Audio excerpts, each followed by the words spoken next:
Oh, hello, it's me, Mr. Totally Not Price Gouging You, head of the product pricing department at Nintendo.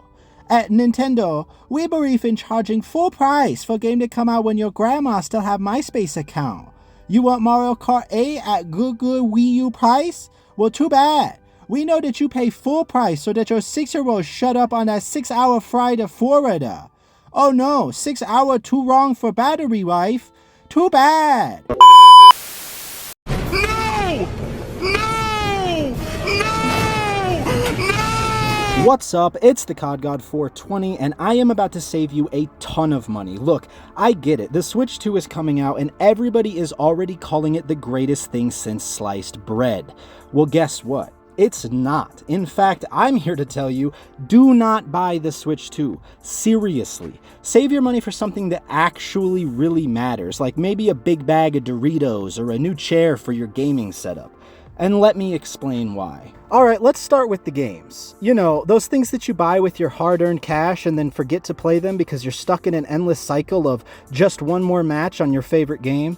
Yeah, those. On the Switch 2, you'll be paying $60 for a game. No, scratch that. Yeah, you'll be paying $70 for a game. What? 80? You'll be paying $80. 90?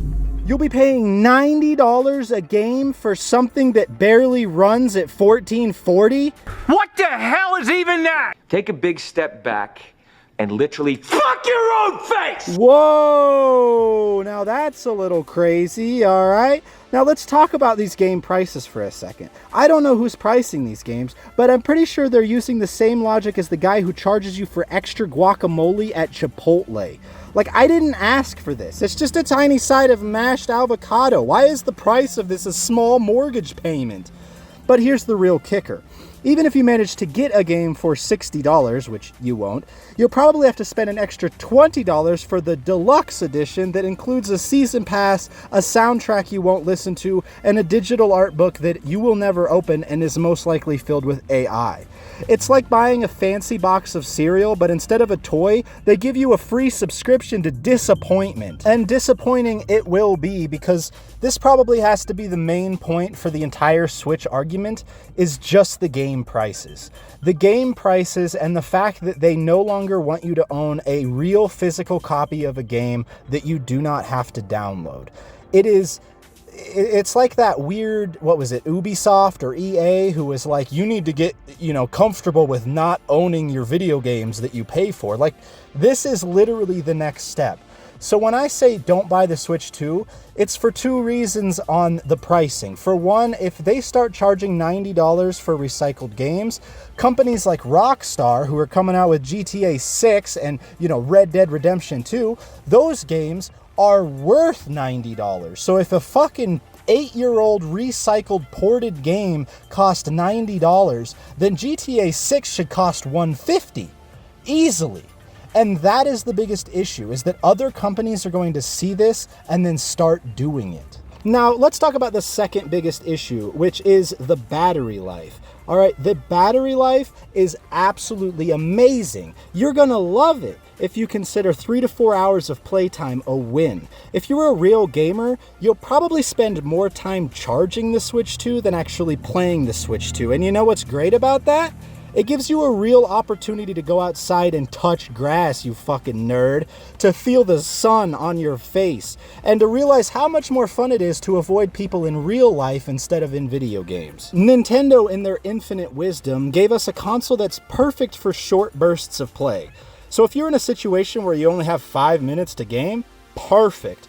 But if you want to actually play for a decent amount of time, more than a lunch break, you better start making friends that have portable chargers, you know what I'm saying? And don't even get me started on controller drift. If you've ever had a Switch, you know exactly what I mean. Those controllers love to do whatever they want, especially when you're in the middle of an intense boss fight or maybe like a sport game.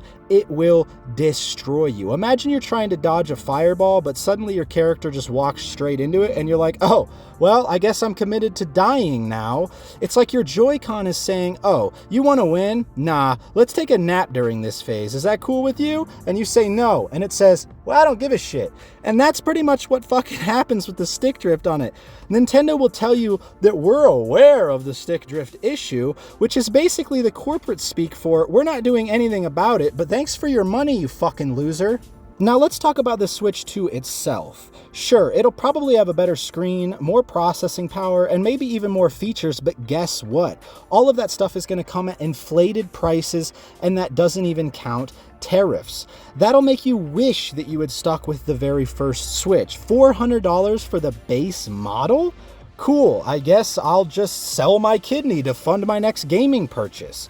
And in the end, it'll be the same old Nintendo. They'll promise groundbreaking features and then release a game where you have to scan real-life cardboard to interact with it. I don't know about you, but I don't want to play games with that kind of tech that makes me feel like I'm in the 5th grade again. Building a volcano for science class, if I wanted that kind of stress, I'd go back to middle school and try to figure out why my math teacher thinks I should be able to solve for X. And don't even get me started on Nintendo's online services. Oh, you want to play with your friends online? That'll cost you $20 a year? Well, that's a steal, right?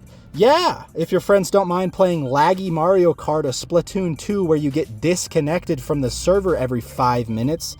In a world where free online services exist, Nintendo decided to charge you for something that works about as well as a broken toaster. Oh, and by the way, that extra $20 doesn't even get you a smooth online gaming experience. It's more like the kind of experience you'd get if you tried having a chat with someone while also riding on a roller coaster during a thunderstorm over a walkie-talkie. So in conclusion, the Switch 2 sounds like it's going to be Nintendo's same old philosophy.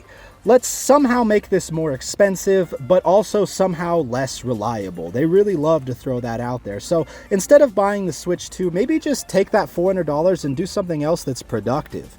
Like build a sandcastle, invest in some stocks. Hell, I'm sure even a few Fortnite skins would last you longer than this new console's battery life. So please, just save your money. Wait for the Switch 3, because if the Switch 2 is anything like the first one, it'll probably be riddled with issues that you won't hear about until you've already spent your money. So go on and spend that $400 on something that's more useful, like a new console controller, a gaming chair that doesn't feel like you're sitting on a pile of bricks, or maybe even a better Wi-Fi router for those VPN Warzone lobbies. Then you can think you're a real streamer like, Aiden and all those other losers who cheat on Call of Duty. Anyway, that's going to be it for the video. Please like, subscribe, comment, and I will see y'all in the next one. Don't buy the Switch 2. Deuces.